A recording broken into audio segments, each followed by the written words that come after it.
আসসালামু আলাইকুম প্রিয় এসএসসি এবং এইচএসসি স্টুডেন্ট, তোমাদের জানাই স্বাগতম। আজকে তোমাদের সামনে একটা নতুন টপিক এবং নতুন একটা অংশ নিয়ে হাজির হয়েছি, সেটার নাম হচ্ছে উইথ ক্লু। আমরা জানি এসএসসি এবং এইচএসসি লেভেলে আমাদের উইথ ক্লু বা উইদাউট ক্লু অনেকগুলো বোর্ড কোশ্চেন থাকে। তো আজকে চলো একটা প্র্যাকটিসের মাধ্যমে তোমাদেরকে নিয়মগুলো রিভিশন করিয়ে দেবো। একটু খেয়াল করবা যে প্রথমটা আমাদের দেওয়া আছে ড্রিঙ্ক। ড্রিঙ্ক মানে পান করা। নিড মানে দরকার বা প্রয়োজন।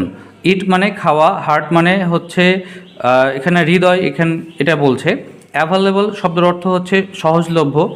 ব্যালেন্সড মানে হচ্ছে এখানে একটু অংশ আছে ব্যালেন্স ডায়েট, আমরা জানি যে সুষম খাবার কথা বলে, এটা হচ্ছে এখানে বলা হয়েছে। নিউট্রিশন মানে হচ্ছে পুষ্টি। নলেজ মানে জ্ঞান। স্যাটিসফাই অর্থ হচ্ছে সন্তুষ্ট করা। প্রিজার্ভ মানে ধরে রাখা বা সংরক্ষণ করা। হ্যাপেন মানে হচ্ছে ঘটা। মাইন্ড মানে মন বা মনে করা। ল্যাক মানে অভাব এবং ফর হচ্ছে জন্যে, এটা একটা প্রেপোজিশন। তো চলো আমরা প্যাসেজটা শুরু করি। এখানে বলছে যে হোয়াইল ড্যাশ ফুড। তাহলে আমরা ইংলিশ গ্রামার অনুযায়ী জানি যে হোয়াইল এর পরে আমাদেরকে ভার্বের সাথে আইএনজি বসাতে হয়। তাহলে হোয়াইলের পরে আমরা অবশ্যই এখানে মিনিংগত দিক থেকে ইট নিব একটা ভার্ব, এবং এর সাথে আমরা অবশ্যই আইএনজি যুক্ত করব। While eating food we should bear in mind. তাহলে মাইন্ড মানে হচ্ছে মন।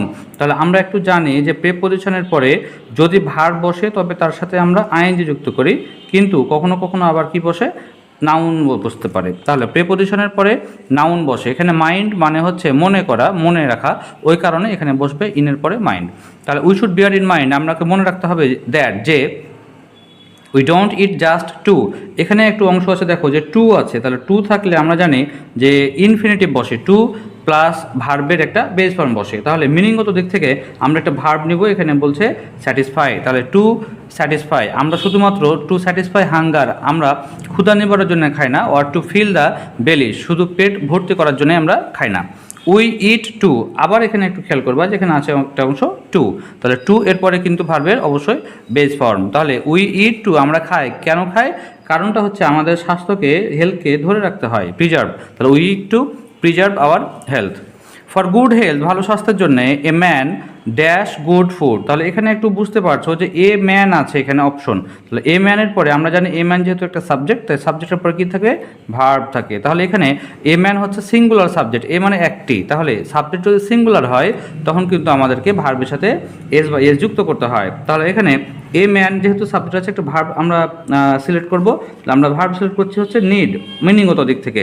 তাহলে এ ম্যান নিডস, এখানে অ্যান্সার করবো আমরা তখন নিডস। তাহলে a man needs good food, একটা মানুষের ভালো খাবারের দরকার বা প্রয়োজন। সামটাইমস ইট সো আছে এখানে, এবং হচ্ছে যে সো এর আগে কী আছে, সাবজেক্ট হচ্ছে ইট। তাহলে ইট দেখে আমরা কি অ্যান্সারটা করতে হবে, ইট দেখে অ্যান্সার করবো আমরা ইট, যেহেতু সাবজেক্ট ওই কারণে আবার কিন্তু আমরা ভার্বের সাথে এস বা এ যুক্ত করব। তাহলে ইট সো আমাদের যে মিনিংগত দিক থেকে আমরা ভার্ব চয়েস করব, এটা হচ্ছে হ্যাপেন। তাহলে it so happens that people who live even in the midst of plenty do not eat the food they need for good health। কারণ আমরা জানি যে দূরবর্তী অঞ্চলে বা প্রত্যন্ত অঞ্চলে যারা বাস করে তারা ভালো খাবার পায় না বা সুষম খাবার পায় না। কারণটা হচ্ছে দেখো যে বিকজ দে হ্যাভ নো। তাহলে আমরা জানি যে ইংলিশের নোটা হচ্ছে একটা ডিটারমিনার। তাহলে ডিটারমিনারের পরে একটা অবশ্যই আমাকে নাউন বসাতে হবে।